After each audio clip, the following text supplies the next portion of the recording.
किसी का एहसान चुकाने के लिए लेना पड़ेगा बार बार जन्म। किसी का एहसान चुकाने के लिए लेना पड़ेगा जन्म। आइए जाने भगवान कृष्ण ने भागवत गीता में यह स्पष्ट किया है कि आत्मा अमर है और शरीर मात्र एक वस्त्र की भांति है।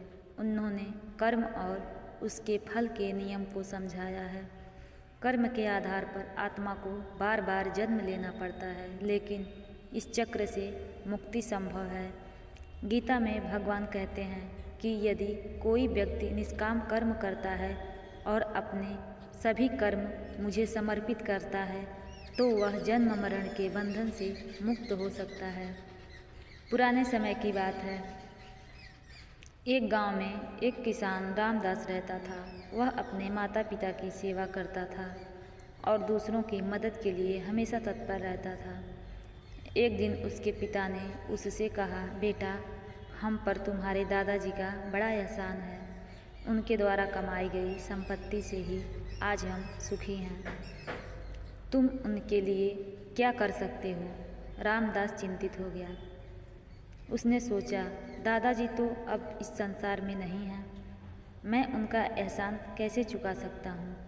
रामदास ने यह सवाल अपने गुरुजी से पूछा। गुरुजी ने कहा, पुत्र, किसी भी ऋण को चुकाने का सबसे अच्छा तरीका यह है कि तुम अपने कर्तव्य का पालन करो। तुम्हारे दादा ने अपने कर्तव्यों का पालन कर तुम्हारे लिए जो कुछ छोड़ा वह उनका प्रेम और धर्म था। अब तुम्हारा धर्म है कि तुम भी अपने कर्म को ईमानदारी से करो। रामदास ने पूछा, क्या मुझे बार बार जन्म लेना पड़ेगा उनके एहसान को चुकाने के लिए? गुरुजी मुस्कुराए और बोले, भगवान कृष्ण गीता में कहते हैं कि जब हम निष्काम भाव से कर्म करते हैं और अपने कर्मों को भगवान को समर्पित करते हैं तो हमारा कोई ऋण बाकी नहीं रहता। यह जन्म मरण का चक्र तभी तक चलता है जब हम अपने कर्मों से बंधे रहते हैं। यदि तुम सभी कर्म भगवान की सेवा समझकर करोगे तो यह चक्र समाप्त हो जाएगा। रामदास ने गुरुजी की बात को समझा और निष्काम भाव से अपने कर्तव्यों को निभाने लगा। उसे एहसास हुआ कि दूसरों का भला करना ईश्वर में समर्पण और अपने कर्म को धर्म मानकर ही सच्ची भक्ति का मार्ग है।